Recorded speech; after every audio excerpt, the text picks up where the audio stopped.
Sexual assault can happen to anyone regardless of age, gender, or sexual orientation. Men and boys who have been victims of sexual abuse experience the same feelings and reactions as female survivors. They also face additional challenges because of societal attitudes and stereotypes about men and masculinity. Having suffered physical and sexual abuse as early as the age of 6, Sheldon Monderoy knows all this firsthand, and he told Dion Batiste about his struggles.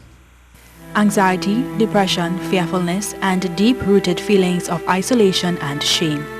All were commonplace in the early life of Sheldon Monderoy as he held on to a deep, dark secret. Having suffered years of abuse, his one goal was to get out of and as far away from Trinidad and Tobago as possible. From as early as 6 years old, he said he was the recipient of constant beatings, which was administered in the name of tough love. I don't think it was geared towards a violent nature intentionally, but it was more of correctional in the very strictest terms. At 6? From the age of 6 until I was 18, actually. Sheldon said he was sexually abused by a much older neighbor when he was just 9 years old. It was on 3 occasions, but over a course of about 4 months. He was aware of what I went through as a child, and the physical abuse, that is.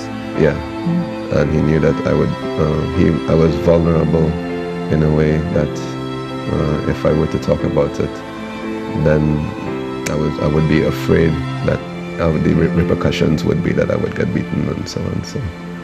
Not knowing how to cope with the challenges his life presented at that time, he found himself going down a path of self-destruction. I remember in a computer class, one of my teachers had come to put his hand on my shoulder to tell me I was doing a good job. And that act of kindness, by him raising his hand, I immediately blocked myself, right? And he paused because that reaction from me was a trigger or a sign to him that something was wrong. Having now come to terms with all that happened, he admits it was a long and tedious process. A lot of things that happen to you, it becomes like a ball and chain. And the longer you keep it inside, the more it can eat you up. So I think by addressing it or by facing it, it was more of a freeing perspective for me. Sheldon hopes that sharing his truth would inspire others to do the same. He says it is important for other victims of abuse to know that they are not alone. Dion Batiste, C News.